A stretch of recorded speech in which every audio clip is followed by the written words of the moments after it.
جی مفتی صاحب اس پہ سوال ایک ایک سوال اس پہ یہ ہے کہ جو نبوت کا جو مقام ہے اس کے اندر، اور نبوت کی جو، کیونکہ آپ نے مثال حضرت موسیٰ علیہ السلام کی اس میں دی کہ انہوں نے کہا میں آپ کو دیکھنا چاہتا ہوں تو آپ نہیں دیکھ سکتے، اللہ تعالیٰ نے فرمایا، تو نبوت کا یقین جو ہے اس میں اور یہ آپ نے جو حضوری کا جو یقین ہے اس میں کیا فرق ہے؟ بنیادی طور پہ کوئی فرق نہیں ہوتا. حضوری کی جو معرفت ہوتی ہے وہ یہی چیز ہے. انبیاء علیہ الصلوۃ والسلام اسی میں ترقی کرتے جاتے ہیں. وہ ایک جو بھی درجہ اسے آپ متعین فرما لیں اسی میں ترقی ہوتی جاتی ہے آگے کو. اسی لیے اس کی کوئی انتہا نہیں ہے. اللہ کے قرب کی کوئی انتہا نہیں. لامحدود سجدے ہیں اور لامحدود زمانہ ہے. انفینٹی کے ساتھ جا کے وہ چشمے مل جاتے.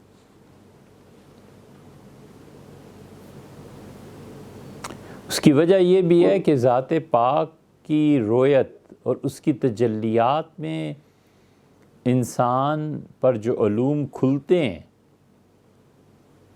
اور انسان پر جو ارتقائی مراحل اس کے خود پھر گزرتے ہیں، وہ سیر فی اللہ جب کرتا ہے تو زمانے کے ساتھ اسے جوڑ دیا جاتا ہے.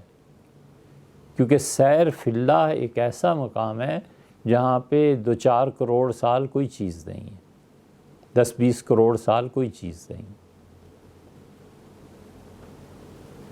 طے ہی نہیں ہو سکتا. ہر دن نئی صبح ہوتی ہے، ہر دن نئی شام ہوتی ہے. وہ جب پیچھے مڑ کے دیکھتا ہے تو کہتا ہے اللہ تیری پناہ ہے، کبھی میں بھی اس درجے پہ تھا. استغفار کرتا ہے. اس پہ معروم کو پڑھنا چاہیے، بس سیدھی سی بات ہے. اسے بیان نہیں کیا جا سکتا. اور فرمائیے. جی مفتی صاحب، ایک تو الہاد پہ بات ہوئی، تو کچھ سوال و جواب اگر وقت ہو تو کہیے. جی مفتی صاحب، ایک مجتبیٰ صاحب آئے تھے ہالینڈ سے، تو وہ میرے خیال میں انہوں نے ڈراپ ہو گیا، لیکن ان کا سوال بنیادی طور پہ یہ تھا کہ جو ان کے یہ یورپ کے اکثر ممالک کے اندر جو ہے کوئی اسلامی فائنینس کا کوئی سلسلہ موجود نہیں ہے، اور وہاں پر جو لوگ رہتے ہیں ان کو اگر اپنا گھر خریدنا ہے مثال کے طور پہ، تو ان کے پاس کنونشنل بینکنگ کے علاوہ کوئی چوائس نہیں ہے، یا وہ صرف رینٹ پر ہی ساری زندگی گزار دیں کہ انہوں نے اس سود سے اگر بچنا ہے. جو عام طور پہ یہاں پہ یہی جو علماء سے پوچھا جاتا ہے تو وہ یہی کہتے ہیں کہ آپ کو کیا مصیبت پڑی ہے کہ آپ جو ہے سود کے اندر جائیں، تو آپ ساری زندگی جو ہے وہ رینٹ کے اوپر بھی رہ سکتے ہیں، گزارا اس پہ بھی کر سکتے ہیں. تو ان کا سوال یہ ہے کہ اگر جو یہاں پہ لوگ خریدنا چاہتے ہیں گھر جو ہے، تو وہ ان کے پاس کیا آپشنز ہیں؟ کیا وہ کنونشنل بینکنگ کو اگر اختیار کرتے ہیں تو وہ گناہ کے مرتکب ہوں گے؟ مجتبیٰ صاحب سے عرض کیجیے گا کہ انتظار کریں.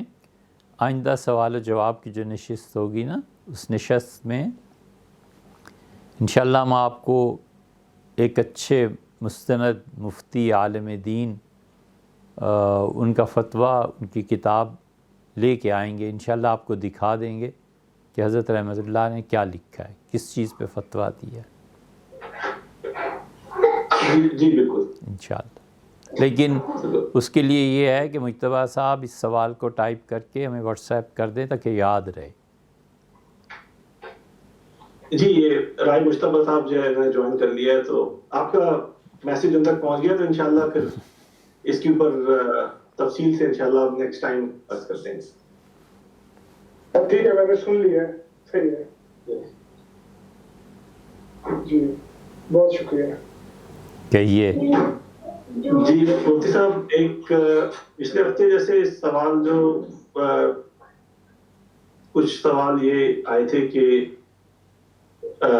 ایک خاتون نے کچھ دن پہلی سوال بھیجا تھا، تو ترتیب واری جتنے سوال ہو سکتے ہیں انشاءاللہ اس طرح سے کہ خواتین کی تربیت کے اوپر انہوں نے بات کی تھی کہ جو گھر کی خواتین کو، ایک تو جو گھر میں جو رہتی ہیں بچیاں جو ہوتی ہیں ان کی کس طرح تربیت کی جائے، کیونکہ آج کل کی خواتین جو ہیں وہ مردوں سے زیادہ ان میں بے باکی پائی جاتی ہے. تو اس پہ دو سوال ان کے یہ کہ گھر کا کیا کردار ہو، اور جب ان کی شادی ہو جائے تو شوہر کا کیا کردار ہوتا ہے بیوی کی تربیت میں.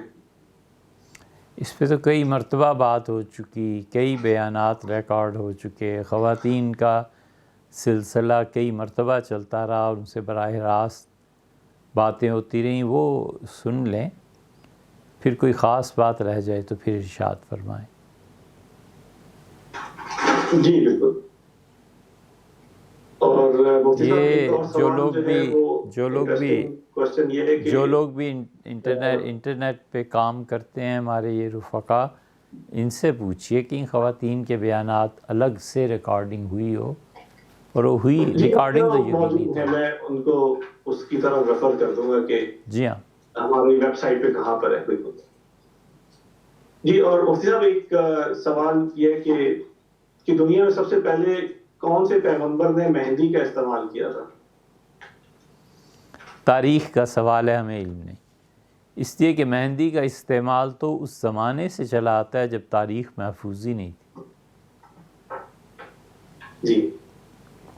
یہ تو حضرت موسیٰ علیہ السلام کی لاٹھی کس درخت سے بنائی گئی تھی، یہ تو اس طرح کا سوال ہے. اور مفتی صاحب ایک اور سوال یہ ہے کہ کیا گھر میں بلی پالی جا سکتی ہے، اور شریعت کا اس کے بارے میں کیا حکم ہے؟ اور دوسرا سوال ان کا یہ ہے کہ ان کی بچی کو جو ہے یہ ڈرائنگ کرنے کا شوق ہے، اور جانوروں کی جو ہے اس میں کلر کرنے کا، اور اس میں جو ہے تو اس کے اندر اس کے بارے میں ان کا سوال تھا غالباً کہ اس میں بچی کو کس طرح سے، کن چیزوں کے اندر جو ہے وہ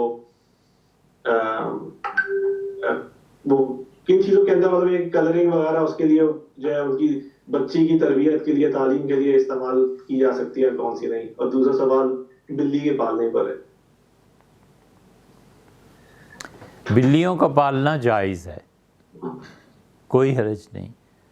حضور اقدس صلی اللہ علیہ وسلم نے فرمایا انہا طوافین علیکم والطوافات، یہ بلے اور بلیاں تو تمہارے گھروں کے جانور ہیں، پالتو ہیں، یہ تمہارے گھروں میں آتے جاتے رہتے ہیں، چکر لگاتے رہتے ہیں. تو اس لیے وضو فرما رہے تھے، بلی آ گئی پانی پینے. یہ روایت امام طحاوی رحمۃ اللہ علیہ کے ہاں ہے. تو پانی پلانے کے لیے اسے رسول اللہ صلی اللہ علیہ وسلم نے وضو کو روک کے اسے پانی پلایا بلی کو. تو لوگ پالتے ہی ہیں. حضرت ابو ہریرہ رضی اللہ عنہ کو ابو ہریرہ کہتے ہی اس لیے بلیوں والا کہ انہوں نے بہت بلیاں پالی تھیں.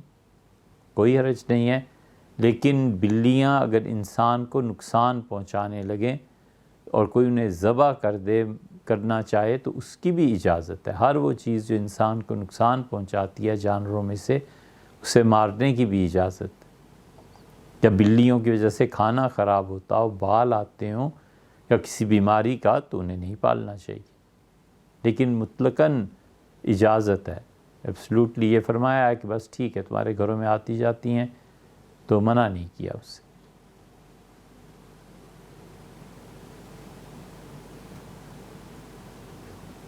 اور مفتی صاحب یہ جو کلرنگ کے بارے میں جو کوشچن پوچھا ہے کہ بچے جو آج کل نصاب میں خاص طور پہ ہوتا ہے کہ بچوں اور بچیوں کو ان کھلونوں سے متعارف کرانا، یا اس کی رغبت ہوتی ہے بچوں میں، ان کو کھلونے جو ہیں وہ ایسے لے کے دینا جس میں بتوں کی جیسے تصاویر بنی ہوتی ہیں، تو اس میں غالباً کوئی حرج نہیں ہے. اس لیے کہ بچے کچھ عرصے کے بعد ان چیزوں کو بھلا دیتے ہیں.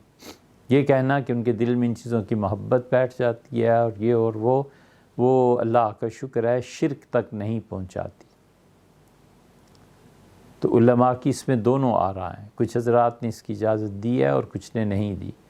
جو مفتی حضرات کہتے ہیں نہیں ہونا چاہیے، ان کے اپنے دلائل ہیں. جو کہتے ہیں کہ اس کی اجازت اس حد تک دی جا سکتی ہے کہ بچوں کا وقت ہے وہ گزر جائے گا، اور خاص طور پہ ہمارے زمانے میں کہ اگر روکا جائے یہ چیزیں نہیں تو پھر اس سے بھی بڑی چیزوں پہ چلے جاتے ہیں۔ اس خدشے کے پیش نظر جن مفتی حضرات نے اس کو جواز کو کہا ہے وہ بھی درست ہے، ان کے بھی اپنے دلائل۔ جی جی مفتی صاحب، ایک اور جو ہے انڈیا سے سوال پوچھا ہے کہ جو ان کے جو اسکول کا جو مسجد میں وقت گزارتے ہیں کافی، تو کہہ رہے ہیں اسکول کا جو ہوم ورک وغیرہ جو ہے وہ کیا مسجد میں کیا جا سکتا ہے؟ مسجد میں بچوں کو ہوم ورک کے لیے مسجد بھیج دینا یہ ان کی تربیت کا ایک حصہ ہے۔ بچوں کو یہ سکھانا چاہیے کہ جب آپ مسجد میں داخل ہوں تو اعتکاف کی نیت کریں کہ اللہ جتنی دیر میں مسجد میں ہوں میں تیری عبادت کے لیے ہوں، جتنا بھی وقت مسجد میں گزارا ہوں یہ تیرے لیے۔ تو اعتکاف کی نیت سے بچے چلے جائیں اور اپنا ہوم ورک کریں۔ ہوم ورک میں وہ چیزیں جو شریعت کے مطابق ہیں، جو پڑھا اور پڑھایا جاتا ہے۔ مثلاً ہوم ورک میں وہ اپنے موبائل یوز کریں گے، اب موبائل پہ ہوم ورک کی وجہ کے بجائے وہ فلمیں دیکھ رہے ہیں تو یہ بہت بہت غلط بات ہے، گمراہی کی بات ہے۔ ادروائز واقعی بچے جائیں مسجدوں میں، بیٹھیں، پڑھیں، لکھیں، یہ ٹھیک ہے، اس میں کوئی حرج نہیں۔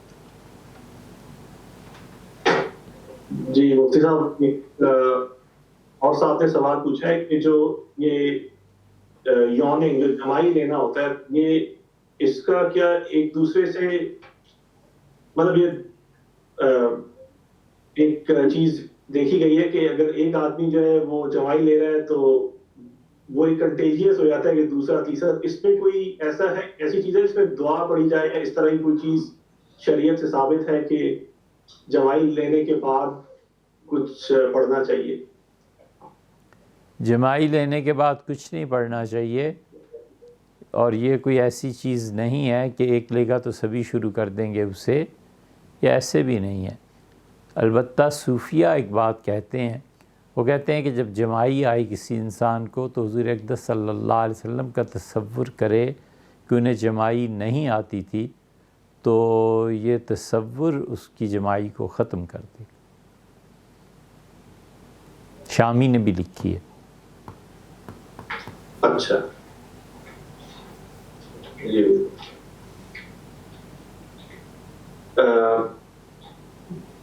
اچھا مفتی صاحب، ایک اور خاتون نے سوال بھیجا ہے کہ کیا شوہر اپنی بیوی کو پردہ کرانے یا سر ڈھانپنے پر مجبور کر سکتا ہے جبکہ بیوی جو ہے وہ پردہ کرنے سے اکتاہٹ کا اظہار کرے، یا اس کو بھی ابھی تک اس لیول پہ نہیں ہے کہ وہ اس کو پسند کرے، تو کرنا ہی نہیں چاہیے، زبردستی کرے تو کرنا ہی نہیں چاہیے، نہ بھیا کرنا ہی نہیں چاہیے۔ ہمارے زمانے میں اس ٹاپک کو چھیڑنا ہی نہیں چاہیے، سیدھی سی بات ہے، وہ کفر تک پہنچ جائے گی۔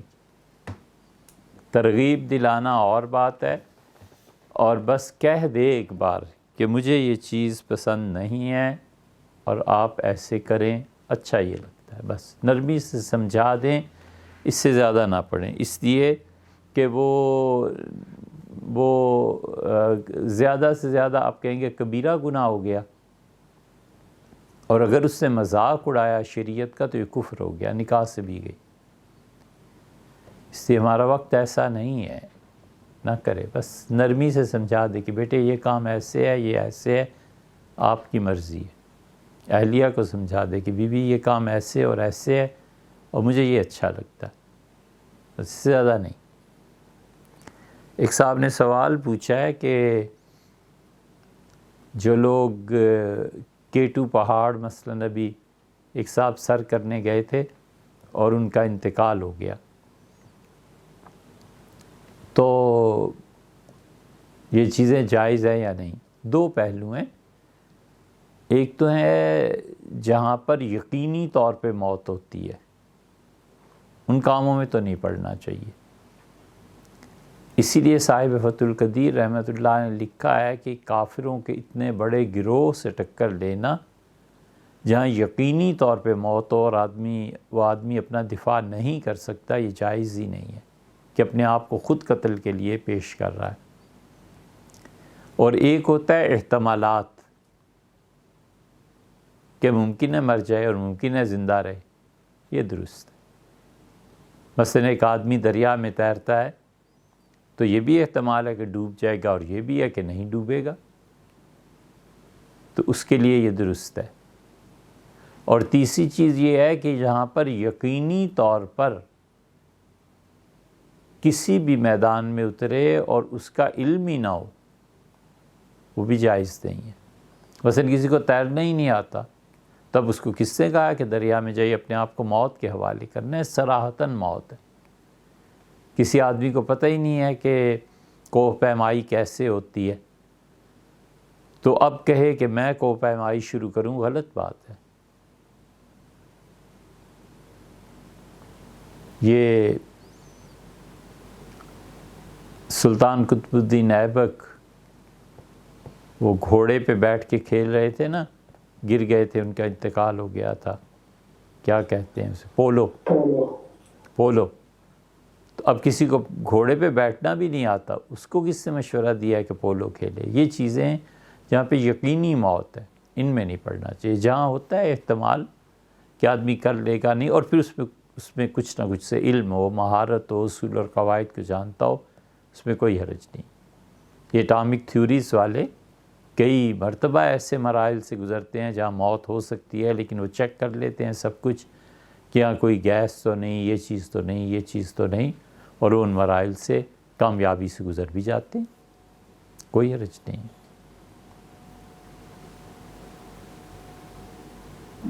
جی مفتی صاحب، ایک اور سوال یہ ہے کہ ایک عام آدمی آج کل جو فقہی مسائل کی کون سی کتاب پڑھ سکتا ہے جس سے وہ روزمرہ کے جو دین کے مسائل ہیں وہ اس سے استفادہ کر سکے؟ ہر ایک مکتبہ فکر کے علماء نے اپنی اپنی کتابیں لکھی ہیں، جس مکتبہ فکر سے تعلق ہے ان کی چیزیں پڑھے۔ حضرت تھانوی نور اللہ مرکزو نے بہت کچھ لکھا ہے، جو ان کے معتقد ہیں انہیں پڑھنا چاہیے۔ مفتی کفایت اللہ صاحب رحمۃ اللہ علیہ نے بہت کچھ لکھا ہے، اسے پڑھنا چاہیے۔ مولانا عبدالشکور مجددی رحمۃ اللہ علیہ نے حقیقت الفقہ کے عنوان سے کتاب لکھی ہے، اسے پڑھنا چاہیے۔ سید زوار حسین شاہ صاحب نے کتاب لکھی ہے عمدۃ الفقہ۔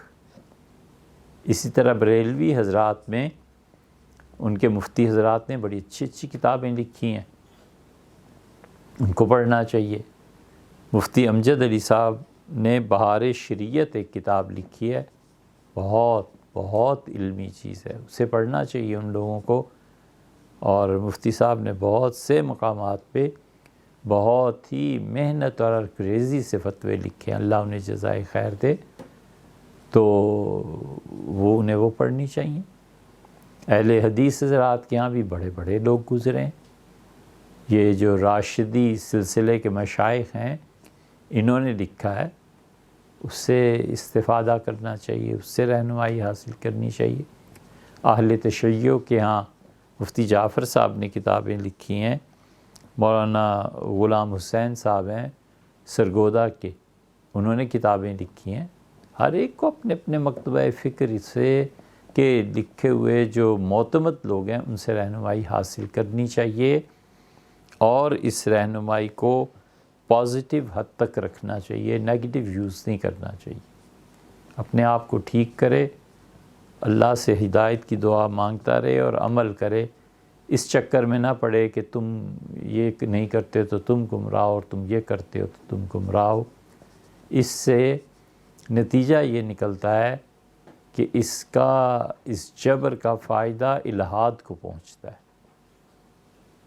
ہمیشہ دین کے معاملے میں جبر کرنا، چاہے وہ اپنی اولاد پہ ہی کیوں نہ ہو، چاہے وہ اپنی بیوی اور شوہر پہ ہی کیوں نہ ہو، اس کا پھر فائدہ کافروں کو پہنچتا ہے کہ وہ بندہ پہلے چلو اللہ کو تو مانتا تھا، اب اس سے بھی انکاری ہو جاتا ہے۔ حضرت تھانوی نور اللہ مرکزو کے ہاں ایک صاحب آئے تھے اپنے بیٹے کی شکایت لے کے کہ نماز نہیں پڑھتا، تو حضرت تھانوی رحمۃ اللہ فرمایا بلائیے اپنے ذرا بیٹے کو. تو جب آیا تو حضرت رحمۃ اللہ نے کہا بھیا آپ نماز کیوں نہیں پڑھتے بیٹے، اور آپ کے والد شکایت کر رہے ہیں. اس نے کہا حضرت نماز تو وہ پڑھے جو اللہ کو مانتا ہو، میں تو اسے ہی نہیں مانتا.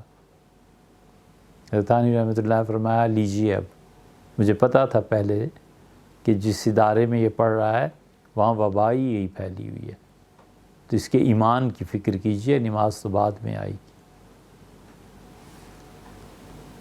اب تقریر تو ہو نہیں سکتی جی کے چاہنے کے باوجود کہ جس نظام تعلیم میں یہ پوری قوم جا رہی ہے نا، اور جس نظام تعلیم میں یہاں کی بچیاں اور بچے پڑھ رہے ہیں، یہ کفر اور الحاد کے کانٹے غیر محسوس طریقے پہ دماغ میں چبھو دیتا ہے، اور وہ ذہنیت بناتے ہیں کہ دین کی کسی چیز کا کوئی تعلق نہ رہے، بلکہ دین سے تعلق رکھنا باعث شرم ہو جائے. یہ اس نظام تعلیم کا نتیجہ ہے. جو کچھ کالج یونیورسٹی میں بچوں کو پڑھا رہے ہیں نا، یہ سب گمراہی اس نظام تعلیم کا ہے.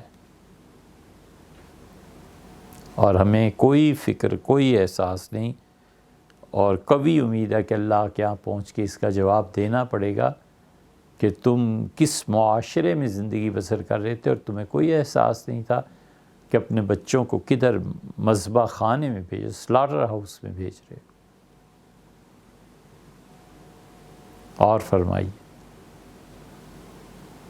جی مفتی صاحب، ایک صاحب نے کچھ عرصے پہلے یہ سوال کیا تھا کہ ابھی فقہی مسائل پہ جب بات ہو رہی ہے تو اس میں جب وہ گہرائی میں چیزیں دیکھتے ہیں، جیسے مفتی حضرات جو ہیں وہ اہل علم میں ہوتے ہیں، شمار ہوتے ہیں، تو ان سے تو آپ بات پوچھ سکتے ہیں. لیکن کچھ حضرات ایسے بھی ہیں جو فتویٰ دینے کے اہل نہیں ہیں، اور ان کی بھی اپنے دلائل وہ لے کر آتے ہیں. جیسے مثال کے طور پہ غالباً حضرت حذیفہ رضی اللہ عنہ انہوں نے یہ فرمایا کہ سورج نکلنے سے کچھ دیر پہلے تک آپ کھا سکتے ہیں اگر روزہ رکھنا ہے آپ نے.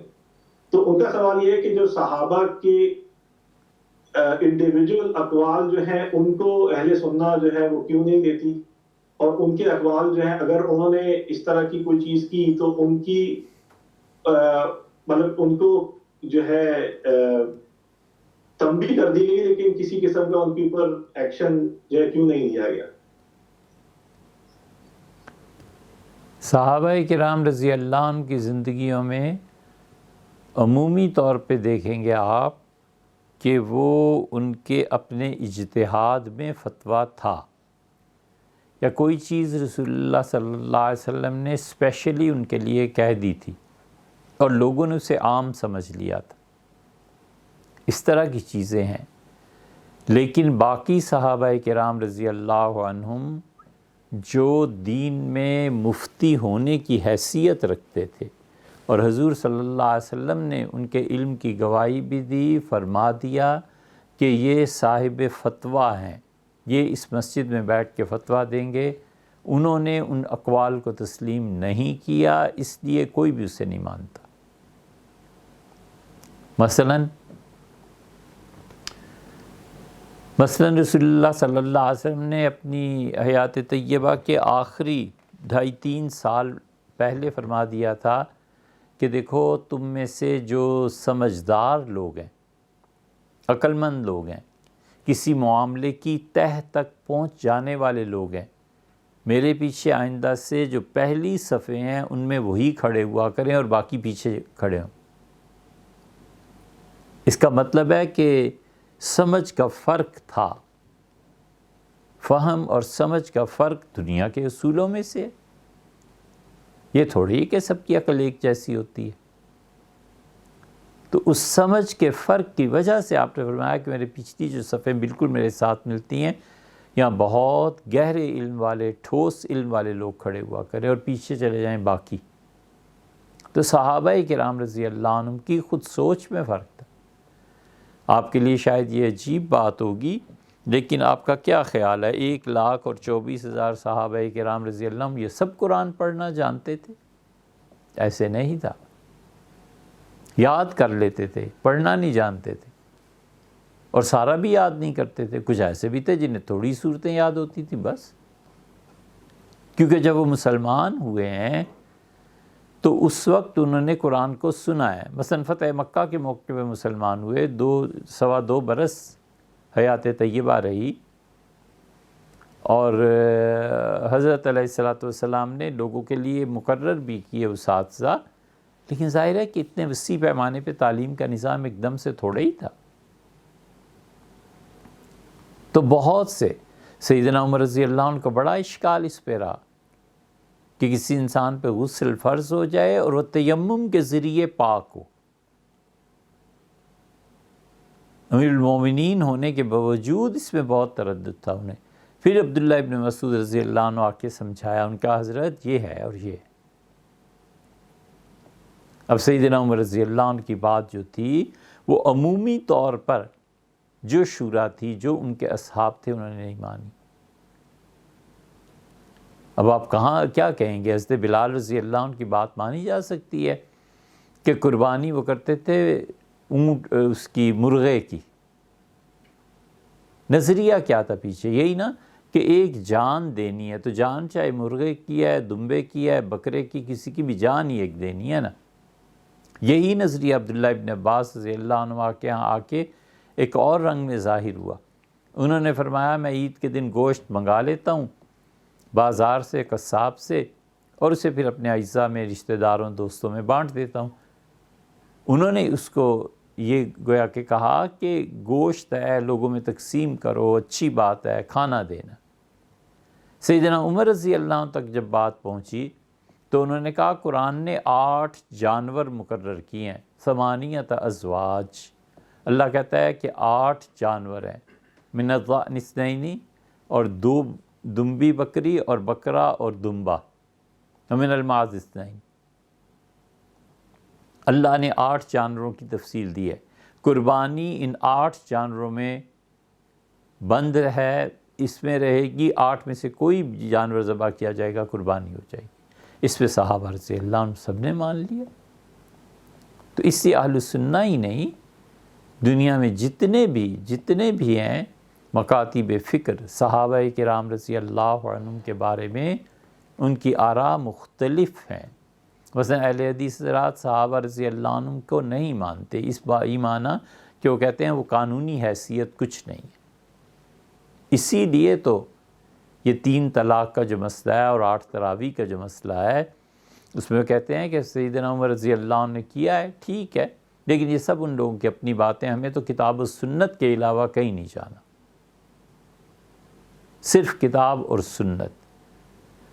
یہیں سے بنیادی اختلاف شروع ہوتا ہے۔ ہم کہتے ہیں نہیں، صحابہ کرام رضی اللہ عنہم اور ان میں بھی اصحاب علم جن کا اعتبار خود رسول اللہ صلی اللہ علیہ وسلم نے کیا ہے، ان کی رعایت کرنا ضروری ہے، فرض کے درجے تک ضروری ہو جاتا ہے۔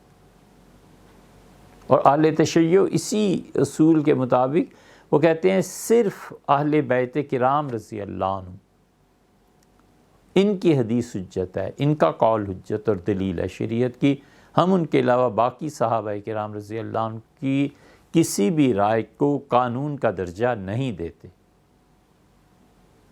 یہ ہے صورتحال۔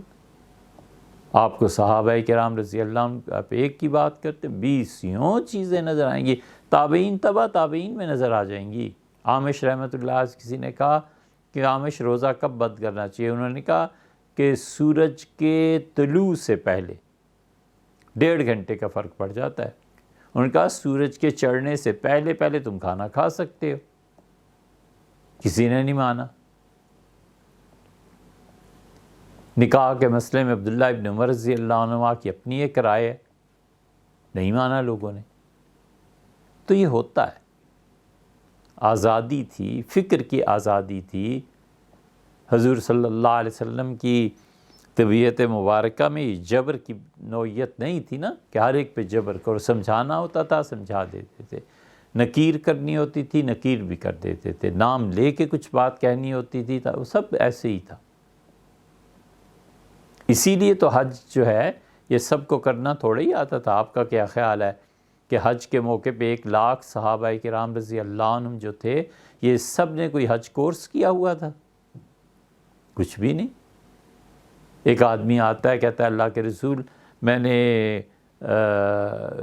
قربانی پہلے کر دی اور رمی بعد میں کی.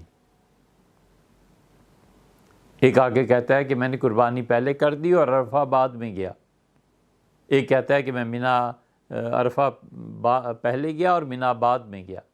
ما من شیء قدم و اخرا، کوئی چیز ایسی نہیں تھی جس پہ رسول اللہ صلی اللہ علیہ وسلم نے حج سے فارغ ہو کہ جس نے آ کر جو کچھ بھی کہا ما من شیء الا وقال فلا حرج، مگر ہر ایک کو کہتے رہے کوئی پرواہ نہیں، تمہارا بھی حج ہو گیا، یہ بھی ٹھیک ہے، یہ بھی ٹھیک ہے، یہ بھی ٹھیک ہے. یہ تو کیٹیگرائز ہوا ہے قانون. اور پھر بعد والے آنے والی نسل جو تھی نا اس کے لیے بہت بڑی چیز حضور صلی اللہ علیہ وسلم کہہ کے گئے تھے. آپ نے فرمایا میری باتیں سنو، انہیں یاد رکھو، اور دیکھو کبھی کبھی جو آدمی بات سن رہا ہوتا ہے نا تو بولنے والے کی مراد وہ اتنی نہیں سمجھ پاتا جتنے وہ سمجھتے ہیں جن تک یہ بات پہنچائے گا.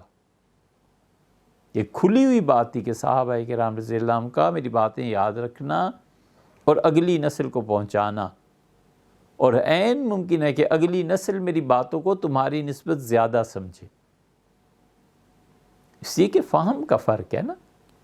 اسی کے اثر رسالت میں آپ صلی اللہ علیہ وسلم کے علم اور نگاہ میں تھا کہ کہاں کہاں یہ فتوحات پہنچیں گی، کتنی کتنی صلاحیتوں کے لوگ یہاں آئیں گے. ایسے ہی فرما دیا تھا کہ مدینہ منورہ میں ایک آدمی صاحب علم ہوگا اور لوگ اپنے اونٹ کے جگر پر ضرب لگائیں گے کہ جلدی چل اس کے علم سے فائدہ اٹھا. اور آپ نے فرمایا تھا کہ مکہ میں ایک صاحب علم ہوگا اور تم دیکھو گے اس نے زمین، اللہ کی زمین کو علم سے بھر دیا ہے. اور فرمایا تھا ان ایرانیوں ان کی آخرین منہم لما یلحقوا بہم. اور یہ جو ایران کے علاقے ہیں اجمیوں کے، ان میں ایک آدمی اٹھے گا اور اگر علم ثریا ستارے تک بھی پہنچ گیا ہوگا نا تو وہاں سے بھی کھینچ لائے گا. لوگوں نے کہا مدینہ کے عالم امام مالک تھے، اور اہل مکہ جس کا جوان وہ دنیا کو علم سے بھر دے گا امام شافعی تھے. اور فارسیوں ایرانیوں کے متعلق جو کہا امام ابو حنیفہ رحمۃ اللہ علیہ. امام شافعی رحمۃ اللہ تو 53-54 سال کے تھے، انتقال فرما گئے تھے. تو یہ اسی طرح ہوتا ہے کہ بعد میں آنے والی نسلیں پھر کیٹیگرائز کرتی ہیں، اچھا بھئی یہ فرض ہے، یہ واجب ہے، یہ سنت ہے، اس کے کرنا نہ کرنا، اس میں حرج ہے نہیں ہے. یہ پھر علم کو مہذب تہذیب اس میں ڈالا گیا. وگرنہ صحابہ کرام رضی اللہ عنہم کے جو ذاتی اجتہادات اور ذاتی چیزیں ہیں وہ بہت زیادہ ہیں، ان پہ فتویٰ دیا بھی نہیں جا سکتا. ایک ایسے صحابی رضی اللہ عنہ بھی ہیں، حوالہ کیا دیں آپ کو، شاید اصول شاشی فقہ کی کتاب ہے اس کی شروع میں کہیں مل جائے گا شاید، کہ وہ 2 رکعتیں پڑھتے تھے، ظہر عشاء سب 2 رکعتیں. تو ان سے کسی نے کہا 4 رکعتیں، تو انہوں نے کہا میں تو جب گیا تھا رسول اللہ صلی اللہ علیہ وسلم کو دیکھا تھا 2 پڑھتے تھے. یہ معراج سے پہلے کا واقعہ ہے نا. تو اب کیا باقی صحابہ رضی اللہ عنہ مان جاتے؟ اسی کو ایک مرتبہ گئے دیکھا حضور صلی اللہ علیہ وسلم 2 پڑھ رہے ہیں، یہ تو پھر 4 رکعتیں بعد میں ہوئی ہیں نا. جس نے جس رنگ اور حال میں دیکھا اس نے اپنی قوم کو جا کے وہ اطلاع کر دی. یہ تھا.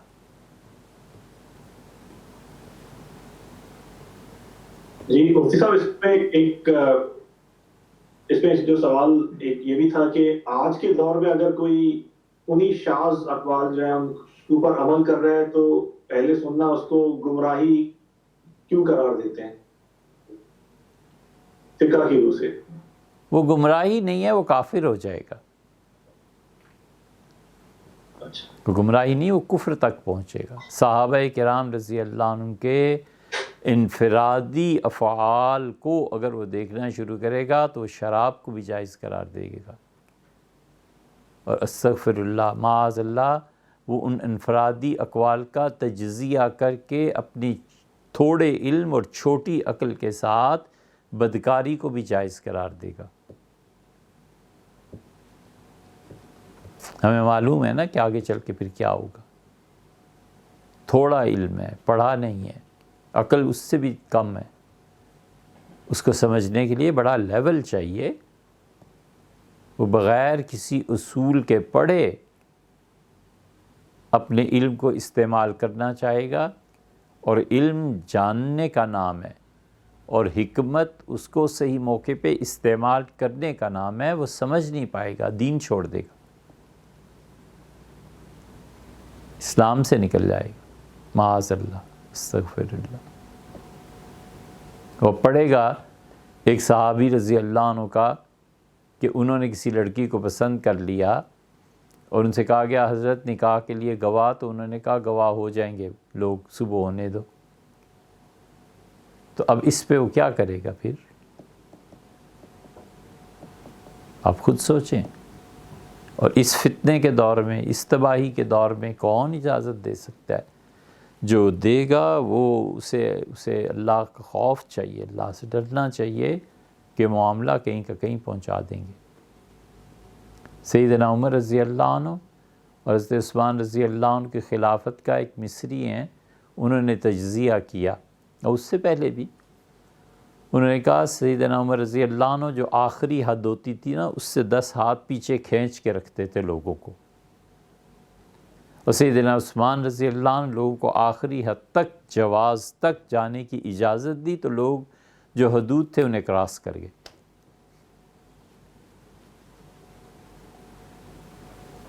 نہیں کرنا چاہیے۔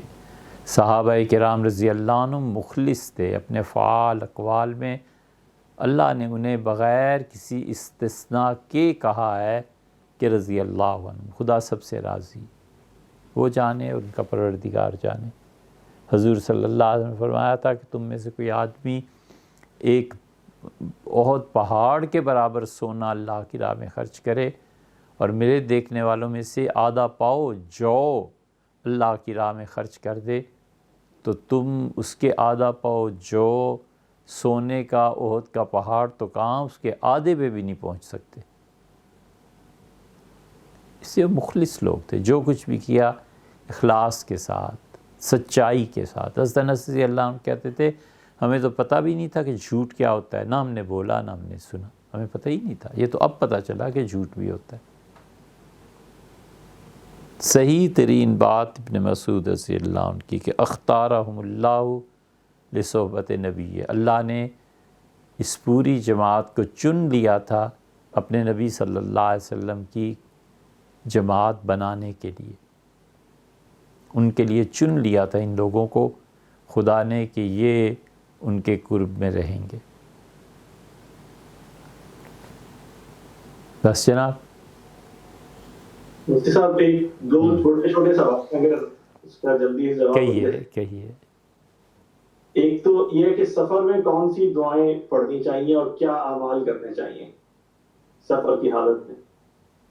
اچھا، سفر کی حالت میں یا سفر کے مہینے میں؟ نہیں، سفر کی حالت میں، سفر کر رہے ہو، ٹریول۔ حضور صلی اللہ علیہ وسلم کی سفر کی دعائیں دیکھ لی جائیں۔ امام نسائی رحمۃ اللہ کتاب لکھی ہے عمل الیوم واللیلہ، یہ کتاب ابن سنی نے بھی لکھی ہے، اور یہی کتاب اسی عنوان سے امام نسائی رحمۃ اللہ نے بھی لکھی ہے، اس کا اردو ترجمہ بھی ہو گیا، گجرانوالہ سے چھپا ہے۔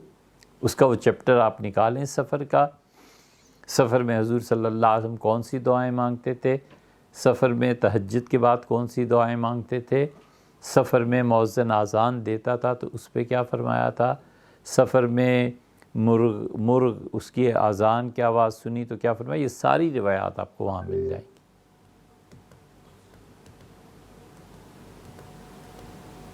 مولانا منظور نعمانی صاحب رحمۃ اللہ علیہ نے معارف الحدیث کی 5ویں جلد میں سفر کی بعض دعائیں نقل کی ہیں، وہ دیکھ لینا چاہیے۔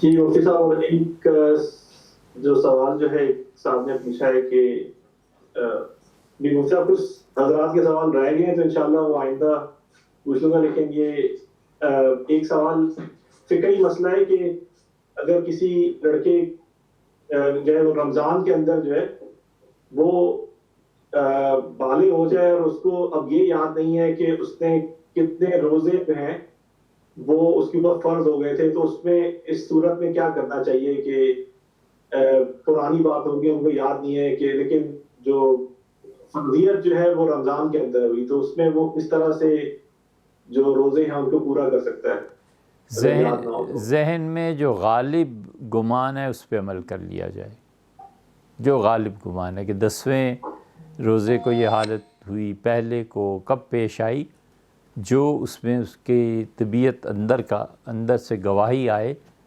وہ کر لے۔ 1-2 روزے زیادہ رکھ لے، سارے ہی مہینے کے رکھ لے، فرض کر لے، وہ تو قانونی بحث ہے نا۔ تو جو سارے مہینے کے اگر رکھ لے کہ شبہ سے نکل جائے، توڑ کے رکھ لے، ایک روزہ رکھ کے 29-30 روزے رکھ لے، تو کیا حرج ہے؟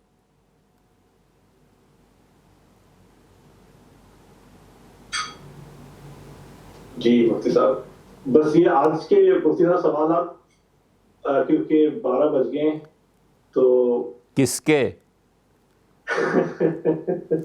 ڈاکٹر اظہر ہیں، ڈاکٹر اظہر ہیں ڈیلس سے، انہوں نے پیغام بھیجا ہے، بات کرنا چاہتے ہیں، آپ فرمائیے۔ ہم روزے کی باتوں میں عرض کر رہے تھے کہ عبادات جتنی بھی ہیں نا، ان میں جتنے بھی شبہ کو دور کرنے کے لیے کی جاتی ہیں، اس میں اگر غالب پہلو رکھا جائے اور اسے اضافہ کر دے تو اس سے اللہ کے قرب میں اضافہ ہوتا ہے۔ اور روزہ تو ایسی چیز ہے کہ اگر خدا توفیق دے تو رکھتے رہنا چاہیے۔ حضور صلی اللہ علیہ وسلم نے روزے کے بارے میں ایسا جملہ فرمایا جو کسی چیز کے بارے میں نہیں کہا۔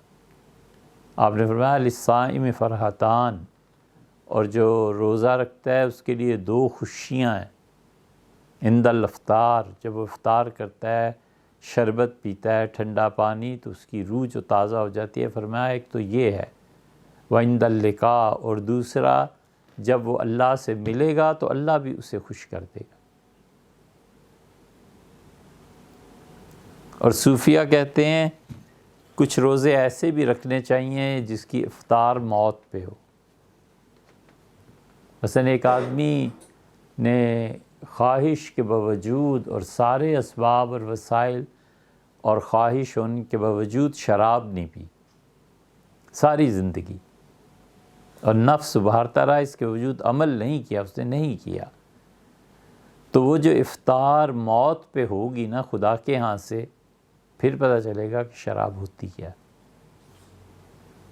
ایک آدمی نے ہمیشہ روزہ رکھا جھوٹ سے اور سچائی پہ قائم رہا، موت بتائے گی کہ تمہاری سچائی کا کیا فائدہ پہنچا۔ تو یہ روزے بھی رکھنے چاہیے۔ ایک آدمی نے طے کر دیا کہ میں زندگی بھر گالی نہیں دوں گا، جو اپنے نفس کو شدید غصے میں بھی قابو میں رکھا نا، تو موت بتائے گی کہ کیا ہوتی ہے، گالی دینا اور نہ دینا فرق کیا ہوتا ہے۔ یہ بھی روزہ رکھنا چاہیے کوئی نہ کوئی۔ بس جناب، جی مفتی صاحب، لوگوں کا کافی اصرار ہے کہ اس کو سلسلے کو اگر ایوری ادر ویک اگر کر لیں تو کیا کر لیں؟ یہ سوال و جواب جو ہے یہ الہاد پہ بات ہو جائے، کچھ سوال جواب بھی ہو جائے اس کے نشست کے بعد الہاد کی، تو انشاءاللہ آپ سے اس پہ انشاءاللہ ڈسکس کر لوں گا۔ رکھ لیں بھیا، مجھے کوئی، اب میں کیا عرض کروں، لیکن بات یہ ہے کہ آپ لوگوں کے سامنے اس کا تو کوئی نہیں، سوال جواب اور یہ چیزیں الگ ہیں، لیکن ایک چیز خیال آ گیا کہ آپ کی توجہ دلاؤں۔ آپ میں سے جن لوگوں نے قبرستان کے لیے زمین خریدنے میں مدد کی تھی، انیسہ صاحبہ ہیں دبئی سے، انہوں نے پیسے بھجوائے تھے، اور بہت سے لوگوں نے انڈیا میں صدیقی صاحب نے وغیرہ وغیرہ. اب ہم نے اس قبرستان کا کام دوبارہ شروع کروایا کہ اس میں کس طرح چار دیواری بنائی جائے اور کس طرح اور چیزیں. ویڈیو اس کی آپ کو دے دیں گے. تو اب وہ جو کام ہے وہ بھی 1 کروڑ کی زمین لی تھی، وہ بھی تقریباً 1 کروڑ کا ہی ہے. اس میں بھی کنواں کھدوایا ہے، راستے بنوانے ہیں، یہ چیزیں کرنی ہیں. تو آپ لوگ اس طرف توجہ دیجیے. اور دینا تو اللہ نے ہے، کسی کو صحیح لگے غلط لگے کیا پرواہ ہے، کوئی ہمارا اس سے تعلق نہیں، واسطہ نہیں ہے. لیکن اس لیے آپ کے سامنے یہ نیکی کے مواقع رکھتے ہیں کہ جب ادھر سہولت مل جاتی ہے اور پتہ ہوتا ہے کہ اب کام چلتا رہے گا، پیسے کی فکر نہ ہو، تو پھر پڑھنے لکھنے کا، ریکارڈنگ کا زیادہ موقع مل جاتا ہے. اللہ تعالیٰ مجھے اور آپ کو دولت کی محبت اور بخل اس کے جمع ہو جانے سے بچائے. اللہ نے فرمایا من یوق شح نفسہ، اور جن لوگوں کو، جو لوگ بچائے گئے کہ ان کے دلوں میں محبت مال کی پیدا اور ساتھ بخیل بھی ہوں، فاولئک هم المفلحون، وہ لوگ کامیاب ہو گئے. تو اس سے آپ سے چندہ مانگنے کی بات نہیں ہے. بات یہ ہے کہ کوئی 300 قبروں کی جگہ آج کل بنوا رہے ہیں، ترتیب دے رہے ہیں، تو وقت کا بڑا حصہ وہاں لگ جاتا ہے. تو یہ پھر مجبوری ہوتی ہے کہ وقت باقی رہتا نہیں آپ سے بات کرنے کا اور بہت سے کام کرنے کا. تو اس طرف بھی توجہ دیں. آئندہ پھر کر لیں گے، آئندہ اتوار کو انشاءاللہ الہاد پہ بھی بات کر لیں گے اور سوال جواب. اجازت دیجیے. جی بہت شکریہ. السلام علیکم. سب حضرات شکریہ جوائن کرنے کا.